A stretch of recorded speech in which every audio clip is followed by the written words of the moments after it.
يرفع الله الذين آمنوا منكم والذين أوتوا العلم درجات.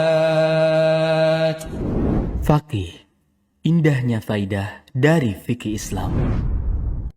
Bismillah, Assalamualaikum warahmatullahi wabarakatuh. Ustaz, mohon penjelasan Ustaz untuk prioritas belajar untuk penuntut ilmu pemula atau awam.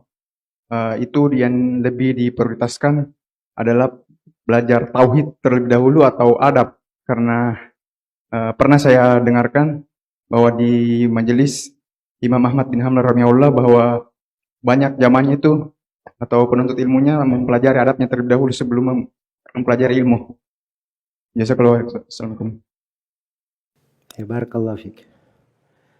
Jadi itu ucapan-ucapan dari para ulama itu ada memang ya. Tentunya tentang pentingnya adab sebelum belajar ilmu. Ya. Sebagian ulama ada yang belajar adab 30 tahun, setelah itu dia belajar ilmu 20 tahun. Ada kalimat-kalimat itu. Tapi kalimat-kalimat itu dari para ulama tersebut harus dipahami sebagaimana mestinya. Ini kaidah tauhid tadi sudah jelas kan? Tauhid itu adalah permulaan awal dakwah seluruh nabi dan rasul. Iya. Terus kalau adab, dia adab yang paling besar. Nah, sebagian orang itu nggak paham adab apa. Dia pikir adab itu cuman adab pada gurunya dia saja. Ini pada gurunya saja ya. Kalau guru yang lain dia teriakin, tidak beradab, biasa, nggak ada masalah. Itu tidak benar cara memahaminya. Adab yang paling pokok itu adab seorang hamba kepada Allah. Itu adab yang paling pokok. Itu namanya apa? Tauhid. Itu adab yang paling pokok. Nah, kemudian secara praktek hakiki di kehidupan para sahabat Nabi Sallallahu Alaihi Wasallam, Jarir bin Abdullah radhiyallahu anhu, beliau berkata, sebagaimana dalam hadits riwayat Ibnu Majah, kata beliau, kunna inda Rasulullah sallallahu alaihi wasallam wa nahnu fityan hazawira. Kami berada di sisi Rasulullah sallallahu alaihi wasallam dan kami adalah anak-anak muda yang masih baru tumbuh, baru dewasa. Kata beliau, fata'allamna al-iman qabla an nata'allama al-Qur'an. Maka kami belajar iman sebelum belajar Al-Quran. Apa artinya belajar iman? Hah? Itu tauhid. Kami belajar iman sebelum belajar Al-Quran. Thumma ta'allamna Al-Quran fasdatna bihi imana. Kemudian kami pelajari Al-Quran. Dan kami bertambah keimanan dengan itu. Jelas ya? Ini kehidupannya para sahabat Rasulullah sallallahu alaihi wasallam. Ya, kalau ada yang dapat ucapan-ucapan para ulama seperti itu tadi, harus diartikan pada makna yang benar. Pada makna yang benar.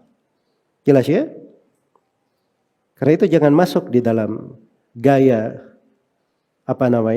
sebagian orang yang mereka di dalam mempelajari ilmu seakan-akan menganggap dirinya belajar adab. Tapi adab pada kepentingan pribadinya saja. Ya, kadang terhadap orang lain tidak peduli, dia berbuat kezaliman, ada yang menyelisihinya, dia berbuat hal-hal yang tidak benar, dan itu tidak benar ya. Itu tidak seperti itu. Karena itu dari ulama ahli sunnah yang memang mereka benar dalam ilmunya, itu enggak seperti itu. Mereka berlaku adil terhadap lawan maupun terhadap kawan, terhadap teman maupun terhadap orang yang memusuhinya. Itu berlaku adil itu adab namanya. Itu etika. Semoga Allah memberi taufik kepada semuanya. Baik. Jadi kalau belajar itu seperti yang saya sebut diminta ya, belajar dimulai dari tauhid. Ya, ambil dari kadar tauhid yang membuat dia bisa bersyahadat di sakaratul maut. Nah, itu dia harus belajar mana la ilaha illallah. Dia harus belajar mana tagut. Terus ambil dari pembahasan tauhid yang menyebabkan dia bisa menjawab pertanyaan malaikat di alam kubur. Itu harus belajar 3 pembahasan pokok. Bagaimana dia menjawab pertanyaan malaikat, "Man rabbuka?" Siapa Rabb yang kamu ibadahi? "Man nabiyuka?" Siapa nabi yang diutus kepadamu? "Wa ma dinuka?" Apa agamamu? Itu ada pembahasannya di pembahasan tauhid. Insyaallah sebagiannya di buku ini akan diterangkan banyak hal dari hal tersebut. Tapi ada satu buku ya di kalangan para penuntut ilmu itu pembahasan pokok harus dikaji. Namanya Thalatsatul Usul, 3 landasan pokok. Nah, itulah bagaimana menjawab pertanyaan malaikat di alam kubur. Ada pembahasan tauhid kita perlukan untuk bisa berdiri di depan Allah. Menjawab pertanyaan Allah langsung. Karena Allah akan bertanya kepada setiap dari kita di padang mahsyar. Dan itu sumpah dari Allah. Wa rabbika lanas'alannahum ajma'in amma kanu ya'malun. Demi Rabbmu hai Nabi Muhammad. Allah bersumpah dengan dirinya sendiri. Demi Rabbmu hai Nabi Muhammad. Sungguh kami akan bertanya kepada mereka semua tentang apa yang mereka lakukan di dunia. Kata Abul Aliyah 2 pertanyaannya. Apa yang kamu ibadahi dan bagaimana kamu mengikuti para rasul? 2 pertanyaan. Nah, ini penafsiran hebat ya dari Abul Aliyah. Fikih para salaf memahami ayat-ayat. Itu ayat di surah Al-Hijr. Karena itu ayat di surah Al-Qasas itu dikatakan wa yauma yunadihim fayaqulu aina syuraka'i alladziina kuntum taz'umun. Ketika Allah memanggil seluruh makhluk, kemudian Allah berfirman, bagaimana kalian menjawab siapa yang kalian ibadahi? Di mana sekutu-sekutu yang kalian sangka tandingan bagi saya? Nah, itu yang ditanyakan oleh Allah. Itu tauhid namanya. Dan ingat, ini semuanya ada kewajiban perlu kita pelajari. Jadi kalau tidak belajar, ya jangan salahkan kecuali diri sendiri. Iya. Karena di dunia ada kesempatan. Mau belajar ada guru. Mau belajar ada guru.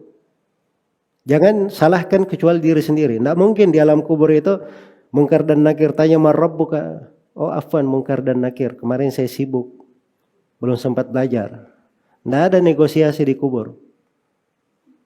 Itu kewajiban atas setiap pribadi. Jelas ya? Ada guru yang bisa mengajar. Kenapa dia tidak belajar? Datangi gurunya. Minta pelajaran. Dan sekarang lebih mudah lagi. Ada buku-bukunya, ada pelajarannya, ada rekamannya. Dia pelajari sana. Kalau ada yang dia tidak paham, datangi langsung gurunya. Ini saya tidak paham, mana ini. Ya guru pasti akan menjelaskan. Tidak mungkin tidak dia terangkan. Sebab itu kewajibannya. Itu kewajibannya. Jelas ya? Semoga Allah memberi taufik kepada semuanya. Wallahu ta'ala. Jangan lupa subscribe, like, dan share.